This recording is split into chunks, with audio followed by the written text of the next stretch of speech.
So that night, I've had it. Somebody's gonna get it today. They're gonna get it. I knew they were having a party, and I shot at everybody that I could see. So now I'm 17 years old, facing life sentence, and I'm leaving, and I'm going back to my cell. The whole day room was fixated on the television. I'm talking about blacks, whites, and Mexicans. Everybody in there. It was the award show, musical awards. The women were up there half nude, shaking.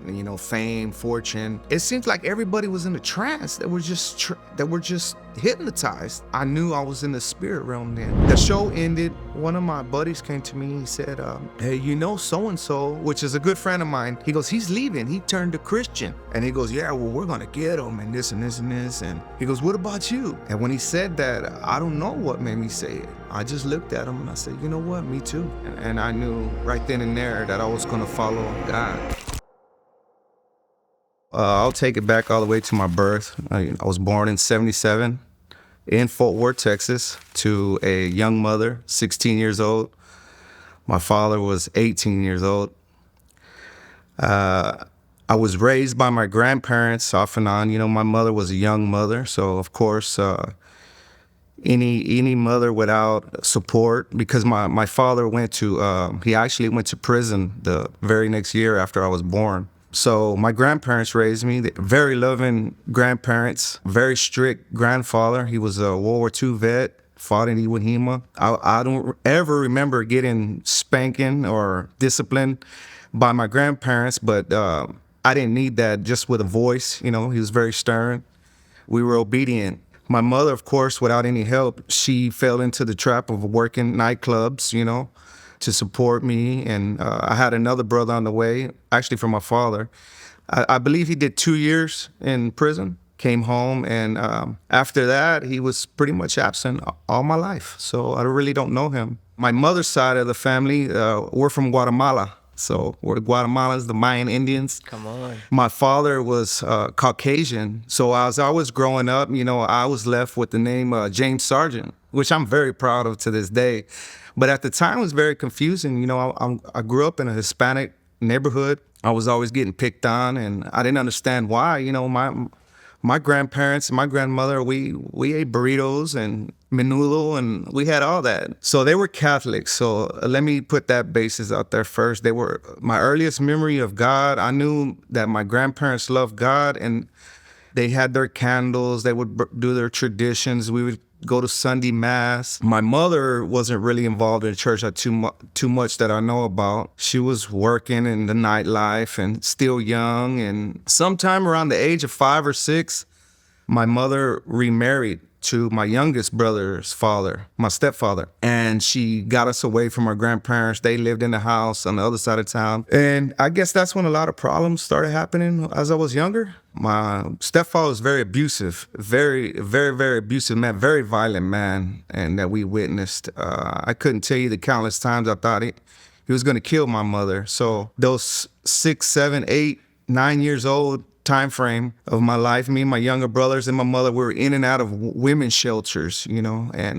my mother always went back to this man. I pretty much feared the man. He never displayed any violence towards me or my younger brother, I guess because we were not his children. But I do recall one time was very scary. My youngest brother, which was his child, he was threatening to kill him, and we protected him. We laid on him. He pulled out this big butcher knife. My mother was all beat up. After a while, you can only protect your mother so much. You get tired of it. You don't know what to do. And my grandparents would try to get us to go live back with them. But, we're our mother's children. They're going to stay here with me. And we moved around a lot. He didn't have a stable work. The last time I could think, it was around, I think it was 87, 88. I remember this day vividly. It was Super Bowl Sunday. And we were very into sports and football. We knew all the statistics. Me and my brother played our games. Well, we were living in the projects at that time. And we were the only Hispanic or Caucasian family that lived in those projects at the time. Nobody bothered us. We went to bed that night. I think it was about 2, 3 o'clock in the morning. I woke up and there was firemen in my house walking upstairs, and me and my brother got out. We didn't hear anything. Me and my brother got out of bed. We came down the stairs. There was police all in our house, and me and my brothers were fine. So I go down looking for my mother. I just seen blood all over the kitchen floor, big butcher knife laying on the floor. And I was saying, what happened? And they said, hey, your stepfather stabbed your mother. So we came outside on the front porch and we seen the blood trail following from our front porch all the way to the payphone out there. You got to think this was the 80s. You remember this is the 80s, and we didn't have a home phone. So she crawled and to try to save her life. And then eventually we seen my stepfather in the back of the police car. They arrested him. My mother survived that attack, though. She survived that attack. She was in the hospital. And even though we had violence in our life, we had very good people in our life, too. We were blessed. We lived with some of our teachers. Me and my brother lived with some of our teachers during that time. They took us in. Wow. We were attending the same school.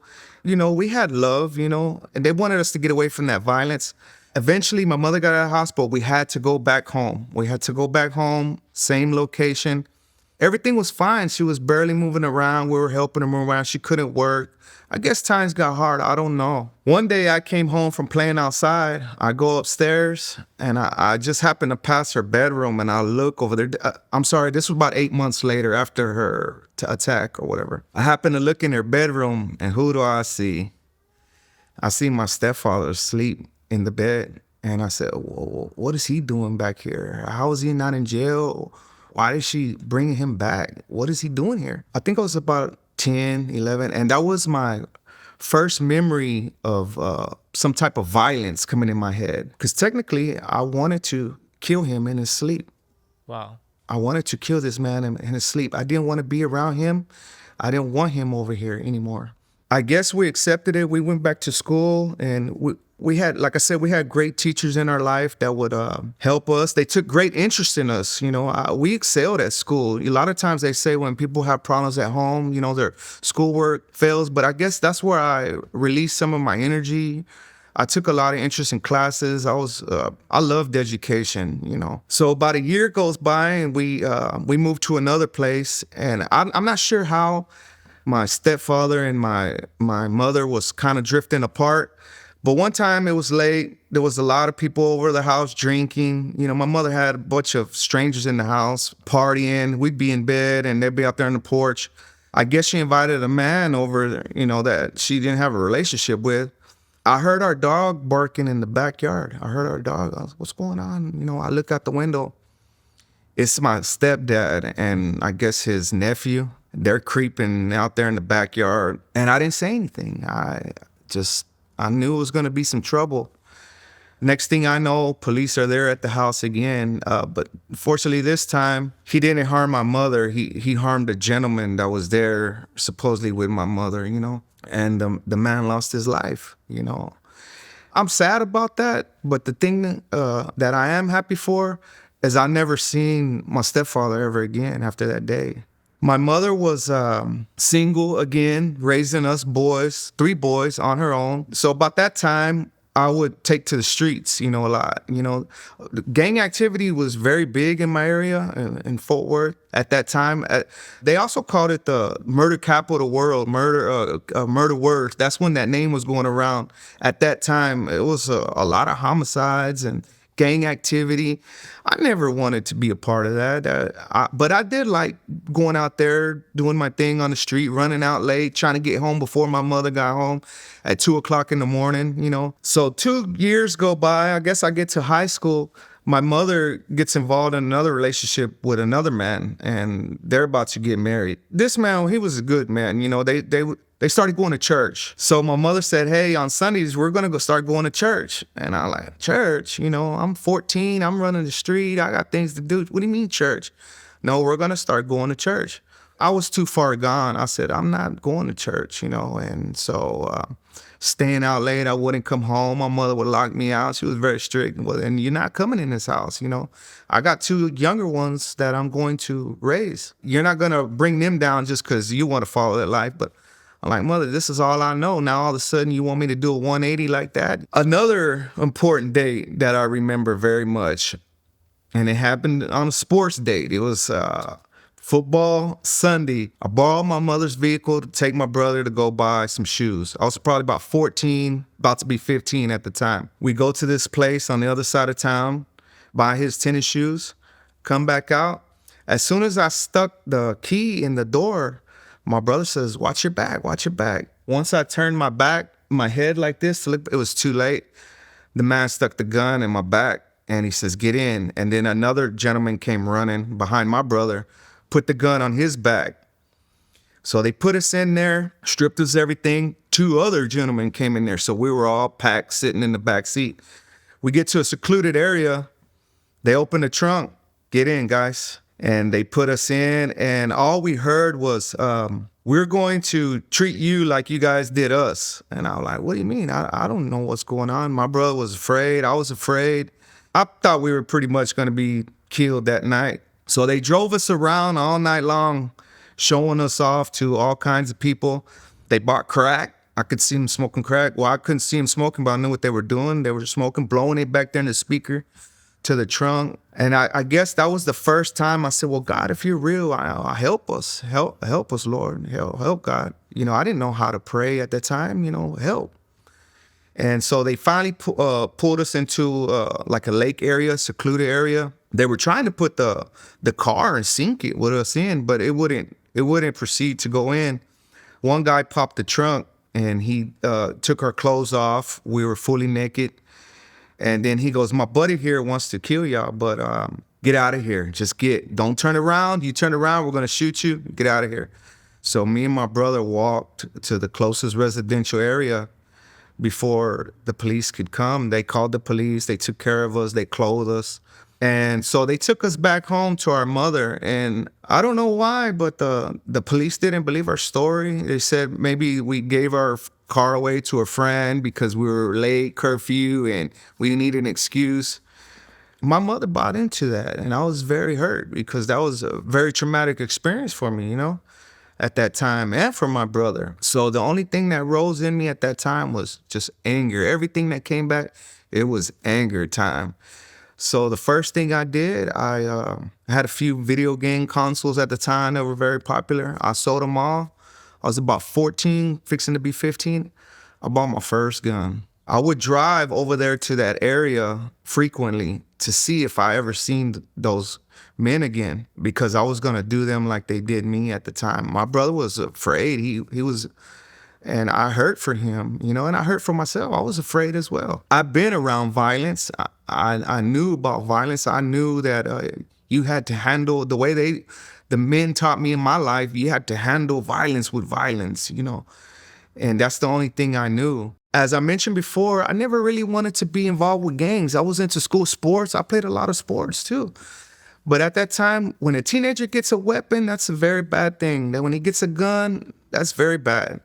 And he thinks he can conquer the world. Nobody could tell him anything. And I hung around the wrong people, Bad company brings corruption, I got involved with gangs. To me, it wasn't really no gang. It was just the people in my neighborhood, We got involved with gangs and started dabbling in drugs. I never really did, and this is no excuse, but I never really did like heroin or ecstasy, or I was afraid of those type of drugs. But I'd smoke marijuana and do lines of cocaine. I was no longer living with my mother. My mother finally, one day I came home. They shot up my house, actually. I'm sorry if I need to go back, but some rival gang members found out where I lived, and they came by and did a drive-by on my house. While my family was there. I come home, my family's out there on the porch with my things on the porch. And I looked at her, she looked at me, and I said, what is this? And she goes, there's your things, get out of here. And then I said, where am I gonna go? Where am I gonna go? And she goes, I don't know. And she walked in, shut the door, and my brothers were looking out the window, looking at me. I grabbed them, and from that time I stayed house to house, friend's house, wherever. And how old were you at that time, James? I was probably about 15, Wow. 15 years old, 16, somewhere around there. And what was, as far as your immediate reaction to that? I know you said you just kind of kept it moving, and I know it's hard to even process anything at that age, but from what you remember, what was that like for you to realize, like, oh man, like I'm on my own right now? I guess at the time, as I'm still in a childlike frame. I don't know responsibilities. I don't know anything. I just know survival. I guess now I gotta survive, you know? What's amazing during all this time is that I still went to school. That's how much I love school. I still went to class, and it's like I was a bookworm during the day and gangster at night. Right around the time I'm 16, I think my grandfather passed away. So my grandmother was living alone, and then my mother came to me and she found me on the street. She goes, well, your grandmother lives alone. Why don't you go move in with her and, you know, keep her company? She's, you know, she's sad. She's a widow now, and they've been married forever. And I moved in with my grandmother. But once again, you're talking about a kid from the street going living with a very loving, small, frail Guatemalan grandmother. Her only worry is where am I at night, and here's your meal. You know, cook for me breakfast, lunch. I ran the streets. I come home, put my key in the door, arrive at 2 o'clock in the morning. I find her up praying for me. You're so far gone. You don't see that. You don't see what you do to your loved ones or any of that. And I had no hope. Nobody was there to direct me. But I will say around this time as well, we started going to a Baptist church, you know, and this is where I was getting my first exposure around people that knew scripture and salvation. It was my first time. You know, I was raised Catholic with my grandparents, and somewhere deep in my heart, I knew that wasn't right. I just knew, because most of the people that attend Catholic drinking at night and come there the next day, you know, and they'll be drinking again afterwards. You know, I don't see no hope in that. You know, I see you stuck in it's religion. It's religion. It's not a relationship with Jesus. We started going to church. My mother didn't go to the church at this time. This was right before she married her last husband. And she would throw us on this bus, and they were very strict. It was a Southern Baptist church. It was hell and brimstone at this church.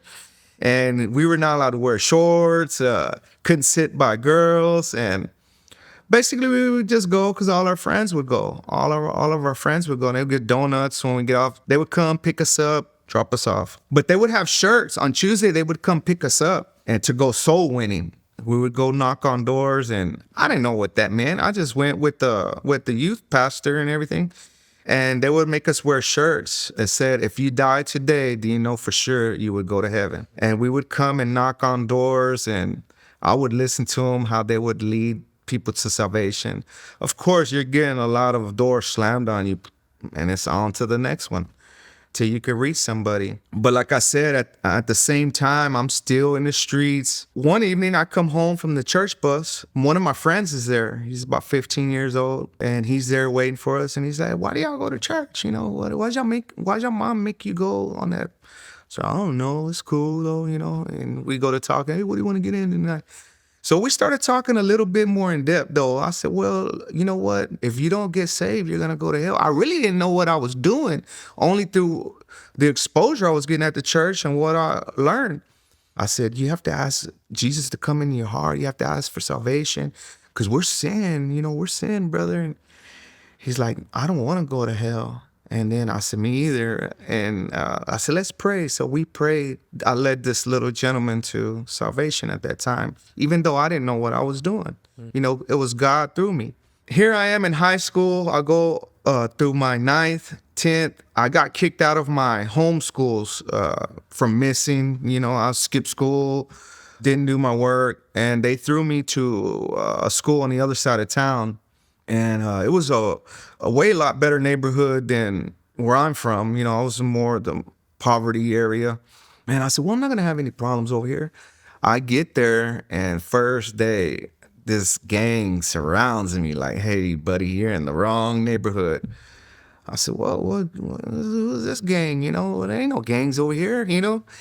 I don't know what happened, but I guess I was just trying to prove a point. Like, hey, buddy, what are y'all gang banging for? I'm from the poverty-stricken area. You know, we're real gang members over here.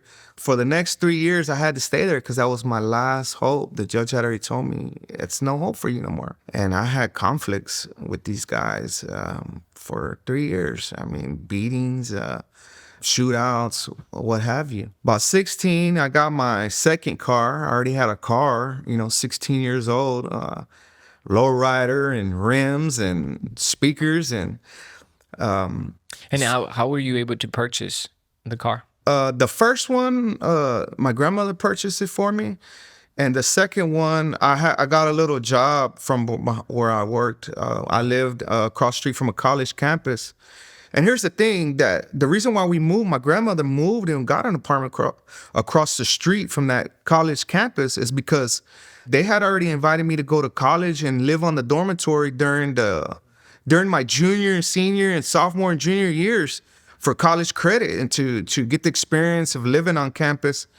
And then, so when I would get through with that on the evenings, I would work at a little fast food right next door. I worked right behind my apartments. And then when I would get out of that, I'd jump in that car and go run the street till 2, 3 o'clock in the morning. Wow. Going back to the high school where I was attending, I had a lot of problems there. And then I started robbing and doing all kinds of nonsense, carjackings, and somewhere deep down, I always felt it was wrong. I knew it was wrong. I was always trying to be vigilant in my walk out there. If I was walking real late at night, I would never walk close to the street. I would walk closer to the people's yards, just in case somebody came out and tried to shoot me. And that's a sad way to live, but that's the way. At that time, I thought that was the only way to live. We started robbing, and we were breaking in cars, bringing in people's homes, shootouts on the other side of town. You're getting involved with women like you're not supposed to. You're drinking. You're doing drugs, and there's different factions in the groups. These guys are the drug addicts. These are the thieves. But you're all supposed to be part of one organization or whatever. I think I was 17 and I got arrested. The detectives came to my house because a string of robberies, and they arrested me. 2 of the gentlemen stayed behind. They got caught. They, of course, hey, it was him. And there's no honor among thieves. But they came, kicked down my door, and took me to jail. My mother, hey, what's going on? She come. My grandmother's afraid. Hey, they just kicked down the door, and team of detectives. And they bailed me out. So I was out on bail facing 10 to 20 for these robberies. And I said, I'm going to do good. I'm going to do good. I just got caught back up in the same situation, running the streets. I was too far gone to me, I was like 2 different people. Sometime in 1995, I remember the day well. It was a hailstorm the night before, and it broke out a lot of people's windows and everything. I went to go vacuum out the car on the other side of town, of course, where I go to school, not in my side, but over there, because I feel like I'm bulletproof, and nobody gonna touch me over here. And so I'm vacuuming out all the glass and everything, and lo and behold, what do you know? 2 carloads. I couldn't do nothing against them, and luckily they didn't really jump out and beat us down. They just threw bottles at me and my grandmother. She's not involved in this, but they harmed us and beat us bad. And so that night, I'm leaving, and I've had it. Somebody's gonna get it today. They're gonna get it. I really don't remember too much of that exact day or what happened, but by the end of the night, my world was forever changed. Somebody lost their life. 18 other people got shot. The person I asked to go with me, he even said, "Well, he's trying to convince me. No, we got girls over here tonight. There's a party over here." And I said, "My mind's made up. I'm going. I'm going whether you go with me or not." And I did, and I went and with armed up to the teeth, and I knew they were having a party, and I shot at everybody that I could see. The next day, detectives came to my house questioning, because nobody really seen anything. Nobody knew it was me. It was just speculation. Oh, my heart. I remember my heart was racing and everything. I was like, what is it? And I played dumb. Oh, what are you talking about? Well, would you be willing to come down there and do a lie detector test? Oh, sure. 2 days later, the detective picks me up. We go down there, do questioning and everything. And I was even surprised. He goes, well, okay, you passed. Here's my card. I know you know something. You better call me and tell me. As soon as I get out, me and my friend are plotting, where are we going to go? We need to leave. They're going to eventually find out. We need to go to Chicago or Indiana. And we did. We left to Gary, Indiana, Chicago, East Chicago, and try to find jobs. We were about 17 at the time. It didn't last long. We couldn't survive on our own, We're kids. And we came back, and it wasn't within a week. The whole squad force kicked down the door again. And I think that was it for me and freedom. It was over with at that time. So now I'm 17 years old, facing life sentence. And I was so angry. I believe at first, I do believe at first, what do everybody do when they're in trouble or when someone's facing death or they're in harm and they're not believers? First thing they do, people say they don't believe in God, but what they do, they cry out to God. Like, please help me, save me. That's exactly what I did. Help me, Lord, help me. So I started a little bit reading the Bible. I really didn't know where to start. What do I read or how do you study God's word? So I would just listen to people come in and testify to me and minister to me. And so we were in the county jail. There was a guy down there, a hippie biker guy.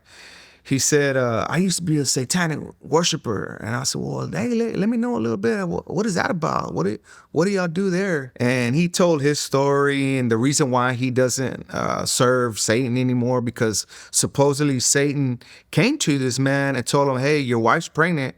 Sacrifice your son to me. And I go, well, do y'all have a Bible? I heard there was like a black Bible or a satanic Bible. He goes, yeah, just read it. And if you're interested, it's not like any. Before he said it, though, my vision was me picking up this black Bible and demons coming out and grabbing me. And the very next thing he said, it's not like anybody's going to come out and grab you. And I was like, whoa, this is crazy. And so I laid down that night. And next thing you know, that was my first encounter with some kind of evil spirit. I felt something, heavy pressure on me. I was like sleep paralysis. I couldn't move. And I heard a voice say, I got you now. And I was like, whoa. And I couldn't move. And next thing I know, I don't know how I did it, but I fell off my bunk, woke up. At that moment, I knew the spiritual realm is real. It's real. Right around the time of my trial came, they were wanting me to sign for 50 years. 50 years, here's 50 years, take it or leave it. And I said, well, I can't. I'm not going to be able to sign for 50 years. I'm not going to do that. So I abandoned God. I was only 8 months. I didn't have a strong relationship with the Lord anyway. I said, I'm angry at the Lord, because he didn't save me, and which is my fault. Well, how am I going to argue with the Creator over something that I did? God was always with me, though. I don't know why, but there was a lot of people praying for me. God was always with me. Eventually, I got it down to a decade. I took that chain to the prison, state penitentiary, at the young age of 18 years old. And I got there, I didn't have no fear. I mean, I was curious, I was a little bit nervous, but I didn't have no fear. And even then, once I got there, I got caught up in prison gangs. It's a totally different world. You're gonna be with these people, these people are gonna be over there, these people are gonna be over there. And I think just me having a good head on my shoulders, I never got caught up in any kind of bad things. Of course I had my fights, your riots. A lot of times people in prison prey on Christians. They have a saying in there that says, you didn't pray in the world, so why you want to pray in here for, And we don't know if you're true or not. And so they would prey on them, beat them up, take their money, solicit them, whatever. I never felt comfortable with that. Even though I wasn't serving God, I was not walking with God. I never felt comfortable harming somebody who said he was a fault, because I thought the wrath of the Lord, you would come back to bite me. I guess for over 8 years, I never ever picked up a Bible. I was just a lost young man. My education was good. I got 2 college degrees in prison. I talked for our people, even though they said, hey, you cannot talk for them because you're half Caucasian. You cannot talk for the Hispanics. Within a year, I was talking everywhere I went. I was the head of the people. I've never spoken to anyone outside the race for over 8 years. Just prison is very bad, dark place. It's very desolate. You got to stay away. You got to stay vivid, alert, everything. So about the 8th year, I knew something was missing in me. I was physically fit. I was educated. I said, I'm coming home one day, but I'm lost. Something's missing. I started dibbling and dabbling in the black magic. Well, I want power. I need power, just like in here. I'm going to take this out to the world. I want power. Started reading those Aleister McCallister books, or some devil worshiper with black magic. I didn't really find too much interest in that. Muslim guy talked to me. He said, well, hey, you guys always have to pray to a middleman. We pray directly to God. Oh, okay, this is interesting. Okay, let me hear about that. I never really got into that because I seen that some people used it only as an organization in there, you know. So I said, well, you know what? I'm Indian. I'm Mayan Indian from Guatemala. Maybe I need to get in shamanism. Went out there to the rec yard and talked with a gentleman, and he gave me some books. He goes, hey, you need to find your spirit animal and this and this. And I'm the only guy that goes to religious classes on shamanism. I could show you a lot. Here's some literature. I went back and devoured it because I was hungry for something, you know? Next thing I know, I tried to do whatever they said, listen to the drum beat, try to make your spirit come out, find something. It was about 5 o'clock in the morning on the weekend. My fan, I could hear the noise. And I just got hypnotized by that. And sure enough, it seemed like my spirit came out. And as soon as it came out, it came right back in. I knew I was dabbling in something that I wasn't supposed to. I guess from all the times of God, he was there with me. Even when I wasn't with him, he was there with me. Fast forward 6 months later, a book comes out called Da Vinci Code, where they were proclaiming that Jesus was married, he had kids and all that. So I was interested. I read it. Wow, it's a pretty good book. But let me compare it, because I'm like one of those educated persons. Let me compare it to what the Bible says. I'll read it just as literature, as you know, as a literature piece of fiction. Let me see what this says. That's why the Lord says, be careful. You know, you read this word, you're going to get what you're looking for, you know. So this Bible right here was given to me my first year incarcerated. For 9 years, it was a prop for my radio only. Never open. It was just a prop for my radio. Wherever I got shipped, I'd carry it with me. It was just something my parents gave me, you know. But that 9.5 years, I started reading this thing. So I signed up for a program that they have in there called Kairos. Kairos is similar to something out here called the Walk Emmaus, where you go for a whole weekend and they just shower you with love, you know? Because we've always been told, you're going to hell and you guys are no good and this and that, what and the other. Also, the prison guards are just degrading you. You're never going to be nothing. You're a criminal. You know, they have that down good, you know, the way they just degrade you. So we don't know about love, but we say, well, you know what? You know, I'm going to hell. Well, I'm going to hell. Okay, cool. Only a select few were selected for that program. You know, I'm on a 4,500 man prison. They only let 500 people, 50 people out of that whole prison go for that retreat, which is every 6 months. And the only reason people sign up for it is because they have brisket from the free world. We never tasted brisket in 10 years, you know, or maybe people longer than me, 15, 20 years, you know, they got good food on the weekends and these preachers come and we'll go down there. As soon as you get in there, brother, you'll see why they do something like that. But you have different tables. Hey, you're St. Mark, you're St. June.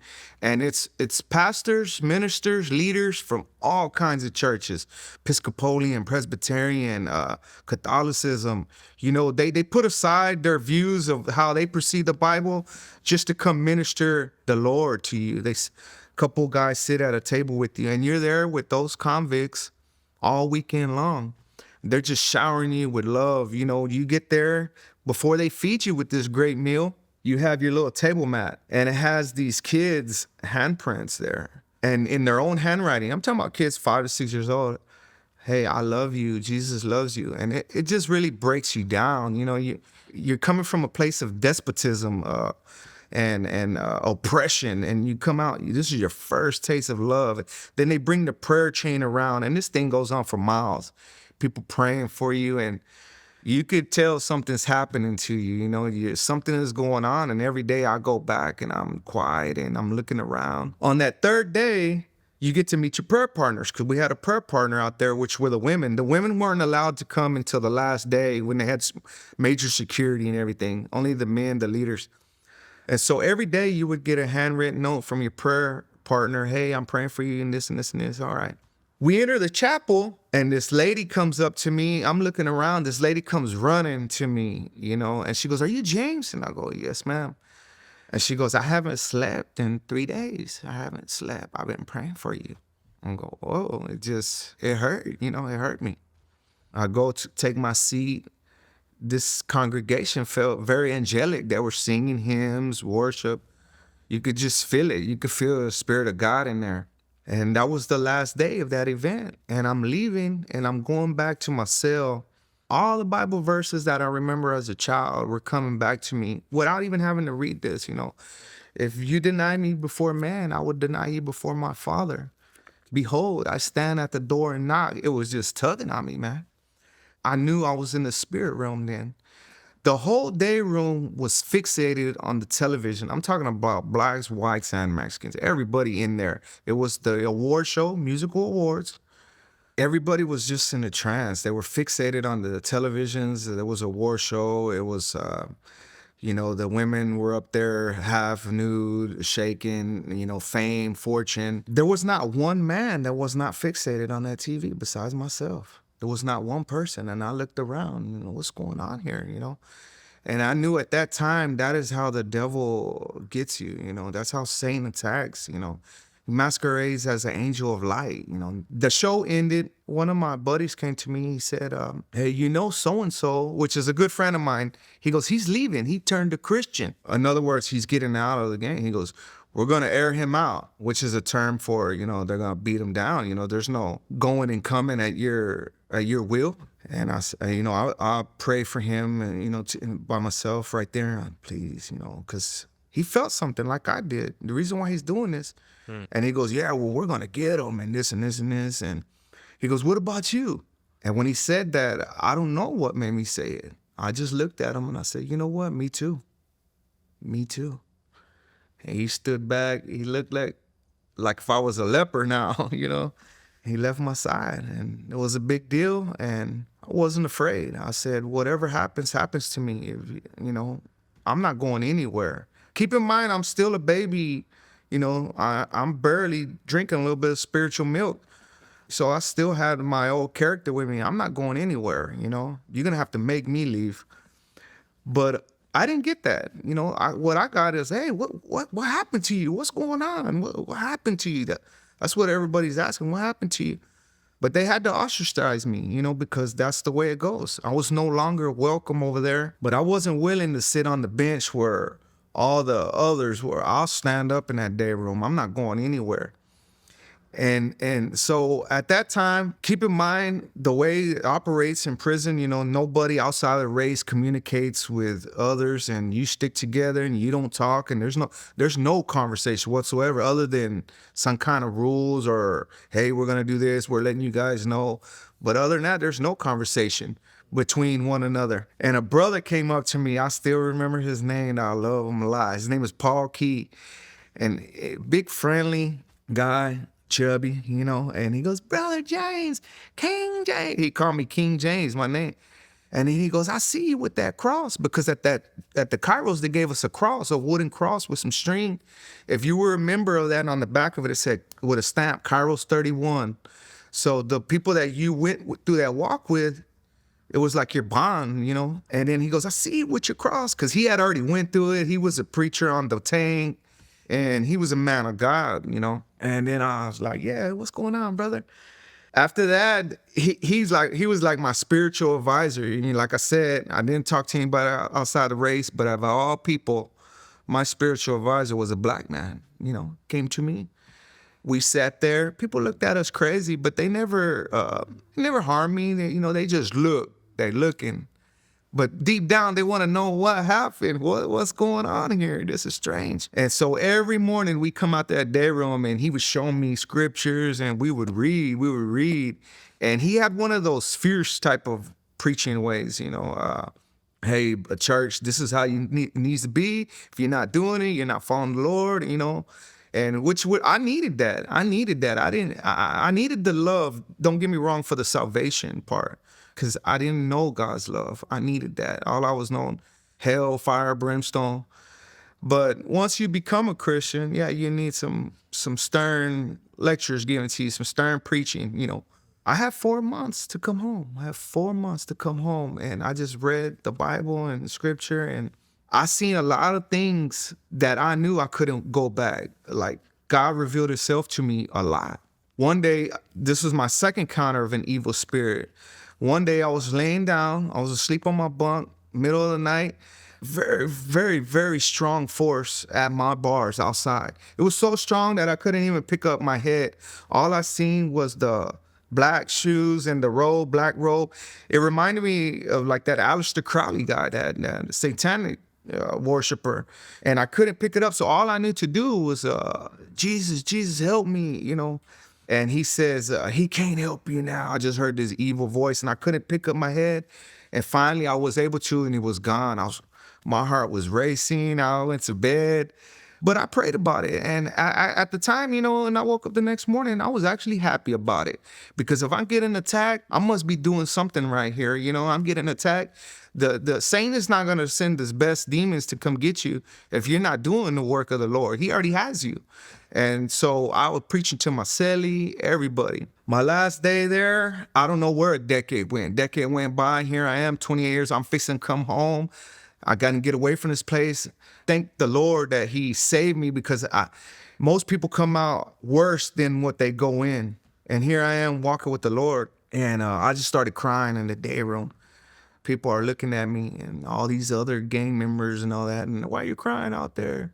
But when they locked the doors at the end of the night, all them guys that were these so hardcore gangsters tell me what's on their heart. I want to go home. I miss my daughter. And I didn't. That was my time. That was my time to get them right there. Look, brother, this is all we know, but this ain't the right way. This is not the right way. There's something else. Wait, thank you. And they hugged me. And next thing, I take the bus, and I made it back to the free world. I mean, it hasn't been easy, It was very difficult for me at first. Who's gonna hire a convicted murderer? You know what I mean? I would go to jobs that I was qualified for. I even passed for work at Boeing. I was at design. They came to my room to measure all my items that I had. I was living with my brother at the time. I had a little bed and a few clothes, and they were gonna move me because I got a job at Boeing to design the 757s. I was into AutoCAD and all that, drawing, designing. I had went on 100 interviews, and I couldn't get a job. Nobody would hire me. Nobody. And some of the jobs I wanted, I would cry when I would leave that interview. And this is one of those times that Boeing, the lady called me back, the lady that was recruiting me. She goes, you're the best candidate I've had in a long time. She goes, but unfortunately, I can't hire you. I go, I understand, man. I understand. And I hung up. I just started tearing, crying. And I like, well, I'm going to pay for this the rest of my life. But God, there must be another plan. There's something else, And I just kept going. I kept going, and some jobs I would get, and I would leave. And not to be disrespectful to the employer or anything, but I just felt like there was something better than me. I don't want to be here. This is not where I belong, Eventually, I get opportunity to work, and I build myself up. And I'm happy to say, and by God's grace, the last 10 years, I've been working for myself. I have my own company, so I haven't took a paycheck from my employer for over 10 years, and it's been good to me and my family. In 10 years, I've had over 100 employees work for some come and go, You know how the workforce is, but God bless that. God bless that, not me. He said that's where you're going to be. It gives me a lot of time, free time. I get to go to a lot of my children's events, and maybe that's what he wants. You need to be a father. You need to be close, And the reason why I was sharing my testimony today is so important is when I knew I was going to share it, recently, I just told my oldest son about me, this here. He doesn't know. My children don't know anything. We've actually moved away from the environment, trying to be a father to my children. They go to church, live a good life, respect your fellow man. And one day I had to break it down here recently because, eventually he's going to see this testimony. And I told him, son, your father is not who you necessarily think he is, but Did they know that you had spent time in prison and all of that? none of that. Oh, well, actually, one time my nephew had got drunk. My brother's son, he got drunk around me, and we were walking, and he went off on me. I guess because he was mad at the world. I wasn't helping him, and nobody was actually helping him. But he was a grown man. He needed to get a job. We were just trying to be stern with him. And he just let it all out. I'm not afraid of you because you went in prison. You killed somebody. You ain't nothing to me, and this and this. And my kids just started crying. They were a little bit younger, like, oh, what's going on? And I was hurt, it really hurt me, and they don't know. And I like, don't pay attention to him. He's just drunk. One day, my son was going through some depression, from school and, sports. And I tried to give him that father-son talk, keep your head up. Can I share something with you? And I was able to break that down to him. He was very quiet about it. Okay. And I said, well, don't dwell on that, because that's not how you see me. That's not how you know me. But I wanted to tell you the truth. I wanted to get the truth out there to you. And how old is he at that time? 14. He was 14, right. So, and eventually I'm going to share that with my younger children. I still feel they're still a bit too young to understand or to know. But when they get around to high school, I'm going to break that down to them. But I also want them to understand, you see, God can save anybody. Right. God can save anybody. And I took a liking, because another reason probably why I didn't walk with the Lord or even want to pick up the Bible while I was in there was guilt and shame. And how can you come to someone holy if you don't know? You can't even get near him. How can you come to him and ask him for forgiveness? I'm going to hell. That's all I knew. I'm going to hell. But then I started reading the Bible. I focused on Moses, David, and Paul, the murderers of the Bible. And what did God? He used them. And they're the ones that wrote the majority of this book, And I said, well, man, he can use them. He can use me, Finally, the word just comes in, takes control of your heart, and it guides you, you know what I mean?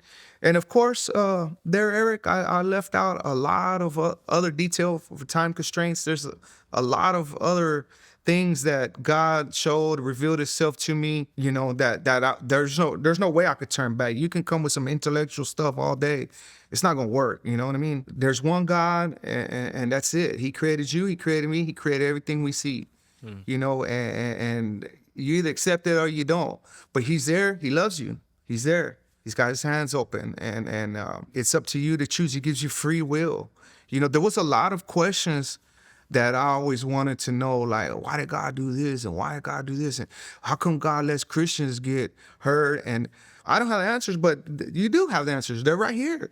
Because later on, I started understanding, okay, I understand that now. I understand why there's sin in the world. He gave the keys to Adam. Adam gave them away to Satan. And he's the one that gave it away, you know what I mean? The authority. So that's why Satan has control of this earth. He's a man of his word. If he gave them to Adam, Adam gave it to Satan, and he took it back. No, let me have those back. Then he's not, God is not the man of his word. His word don't return to him in void. And so, yes. Now, James, you had a moment where you went into witchcraft, which was shamanism, specifically Satanism. You had a moment where you look into Islam and obviously Catholicism and all of these different things that you were exposed to because you were searching for something. And one of those things was Christianity, and specifically following Jesus. From your experience, why did you decide, and this is a little redundant, right, because you've shared, but I want to give you an opportunity here to really speak to this as to, if you tried all of these things, why Jesus? I'm going to tell you the reason why. All these other religions or whatever you can get involved in, they're dead. They're dead. There's nothing there. There's nothing there. The love is overpowering. It's just, you can't control that. You can't control God's love. That's His greatest attribute, His holiness. When you're in the face of the Lord or you encounter Him, there's nothing that you can do about it. I'm pretty sure Paul, when he went to Damascus, he wanted to continue killing Christians, but there was nothing he can do. Once you get eye to eye with Jesus and it's your moment, that's it. It's over with. And everything that I was reading, now I was older and I was educated. So when I would read the Bible, the scripture made sense. Everything was there. My whole life, it was just telling me. The scripture made sense. And I never understood any of these other things. I knew there were religions and people follow them, but I didn't see no love in any of those other religions. I didn't see any answers to any prayers. Sure, when you first start out, you're going to start with skepticism. Depends on your walk with the Lord. If you're praying real hard and your prayers are answered, It's like a wow moment, you know. I can recall a moment with my celly at the time when I came back and I converted, you know, and I was walking with God, and he was kind of strange. He knew me, you know, and you know, I would have my rules of the, hey, you got to keep this clean, this and this and this. Well, I guess he thought Christianity was weak, you know, so he started kind of going overboard, and I had trouble with him, you know. And I said, well, you know, I'm not going to let this happen. You know, I'm still the same person. I got to put him in his place still. He must see some weakness because I'm still a baby Christian, you know. But instead, one day, I prayed about it. I prayed about it. I said, man, this man's hurting, and I don't want any conflicts, Lord. I'm trying to witness. I'm trying to walk with you. Please help this situation. Because he would always complain because I would get a lot of mail. But I wasn't getting mail from the world. I was getting a lot of Bible studies and prayer partners. I was overwhelming. I was getting pieces of mail every day because I was writing different ministries. Hey, can you send me this book? I'm in prison. Can you send me this? Hey, can you send me this Bible? And I was getting all kinds of mail. And he said, nobody, he was just angry. Nobody ever writes me, and nobody this and nobody that. And I prayed about that. And I said, please let his family come to him or whatever. And one day it was very hostile, and I said, I don't know what I'm gonna do. Please, Lord, something about to happen in this cell. I'm about to bang him up, and I'll ask for forgiveness later. I'm sorry, God. Mail came around. He didn't even get up out of his bunk. He just had his head down, and they called his name. Here, his mail. And they didn't have no mail for me, but I was happy. You know, I'm glad I didn't get any mail. He needed it. And this is about the very next day that I prayed about it, you know, like help this man. He ripped open that letter, and I mean, the environment in that cell, in that 5x7 cell between me and him, changed a lot. You know, he opened up, oh, my family's sick. I love them. I miss them. And I wish I can get out. And we just started talking deep, you know, spiritual, and why I follow what I follow, and what is he going to do, and, you know, minister to him. And so the rest of my days were pretty calm, thanks to be to God.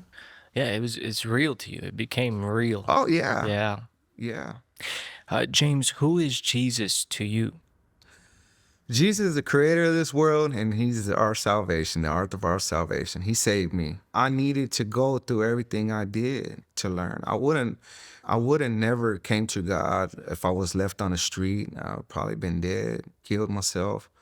I would have never been led. He needed to ostracize me from that environment, get me alone, and make me open my eyes. James, I want you to give 2 words of encouragement here, and I want to take it one at a time. Okay. The first one, for those who are still in prison, I believe this will get to them, Right. and the Lord will make it happen. But to those who are in prison and are watching this right now, as you're walking with Jesus and you've been through some of the things that they've been through and you can relate, what's a word of encouragement that you can give to those who are discouraged or, given up on themselves and don't know what to do in those 4 walls? Okay. I had been trying to get back to prison in there for prison ministry for many, many years. And last year was the first time that I got to go see the brothers that were incarcerated or captive. And I know that they really need the word and they're hungry. They hugged me when I left. I spoke 10 minutes and 300 inmates hugged me when I left, and I know they need the word. But I like to say this, no matter your circumstance, and I know it's hard to understand, like why I got a license, why I got this. You have to understand there's more to it than just this world. If God calls you, you're from another kingdom, and it's hard to understand, and I understand that. We're gonna question God, like, why do I have all this time? Well, I want to come home. I want to see my family. But there's consequences for our actions, Maybe he needs you there and he's ready to take you in. It's up to you. It's up to you. And you know it. I know it. We don't even need to be serving in the Lord to know that what we're doing in there is bad. We all got a conscience. We know we live in that environment. You know it's bad. You know the things you're doing. You know you're living like an animal. You know what? There's a lot of us that know, I hope this guy never gets out, because he's not safe for society. Deep down, you don't need God to that. I didn't have God when I understood that. All I know is you're at the bottom of the barrel right now, just like I was. It's the bottom of the barrel. You feel alone. You feel like Nobody loves you, but somebody does love you. You maybe never been loved. Or if you do come from a loving home and you made a mistake, you want to go back to that. Hey, there's somebody there that wants to love on you. Amen. And second, I wanted you to give a word of encouragement to those who are out and are relating to that struggle of not being able to find a job or not know, what the next move is, and maybe even are struggling in their faith, trusting God in that process. Could you just speak to those who have left prison and are in that struggle right now? Sure. I mean, this is a daily sacrifice. You have to pick up your cross daily. It's a daily fight. You'll know in your heart that if that job is for you, if you're struggling to find work, I mean, it's easily to get caught up in our own thoughts and worries. But the Bible says, be anxious for nothing. And I know it's hard. Where you're not the only one. I'm not the only one. All of us Christians struggle. We don't know where our next meal is going to come from or how we're going to pay the rent. It's very difficult. But you know, if you keep striving, God's gonna answer that prayer. And the reason why we might get upset sometimes because I believe God has 3 answers all the times to our prayers. He either says yes, no, or wait, because it's not your time. That's just my belief. God is always going to give you the answer. And if that's not your job, that's not your job. If he says wait, and you're like, why can't I have this yet? Wait, maybe you're not ready. When your time comes, you're going to be blessed abundantly, and you're not going to know where that came from, but it's of God. So you just need to keep pressing on every day, be vigilant in prayer every day, and surround yourself with other believers. You got to get around the church. The church is the people. You have to be around them. You're not meant to serve alone. You're not meant to serve alone. I know, me too. I'm a private person, I'm very private, but I have the church, we communicate, but you have to doesn't matter if you're extrovert, introvert, you have to get around others like-minded. Yeah. James, could you pray for those who are watching, wherever they're at, that are ready to give their life to Jesus? I sure can, and it's a simple prayer. It's a very simple prayer, and if there's anyone out there watching and you're at the bottom of the barrel, as I was, you have no hope. You want to give up on life. You need somebody. You need a savior. Well, there's only one person that could save us.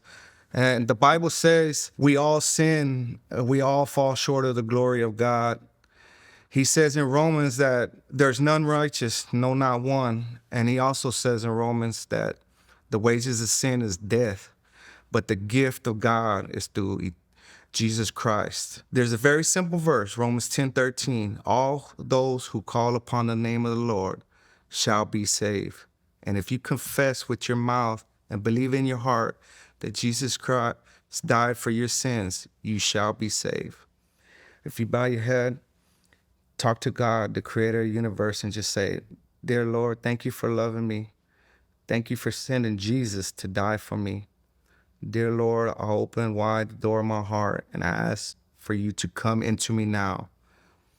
Please forgive my sins and thank you for everything that you've done for me. Please show me a new life and fill me with the Holy Spirit to lead the life that you want for me. Thank you, and I love you, Lord. Amen. Amen. James, do you have any last words for people who are watching your testimony? Sure. I would like to tell everybody to continue to watch others' testimony, continue to pray for Brother Eric here doing the Lord's work and his obedience to follow the Lord's commands, get the word out there. Share your testimony. Every single one of us have a testimony. There's going to be someone that's watching now that might not, relate to my testimony, but there's others on this platform or around you that you will relate to, and so you have to share your testimony and give out. Number 2, you have to read this right here on your own.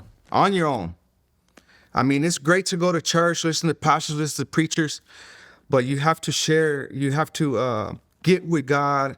Paul writes to Timothy, study to show thyself approved. Also, when Paul went to preach to the Bereans, He said, the brain said, well, hold up, let me get the scripture and let me see if what you're talking about is right. If you read this word, this is God's word to you, you'll get a good understanding and you'll get the spirit of discernment. Another thing is stay involved in your church. You don't necessarily need to go to a mega church. Find you a little small church. They need you. They need you. And stay plugged in. Hey, everybody. I hope the new testimony has blessed you, has encouraged you. Just wanted to let you know that if you are in need of help, that we have people that are ready to speak with you. So down in the description box below, in the comment section, if you're watching from YouTube, if you're listening from our podcast, just look for the link that says talk to someone who cares.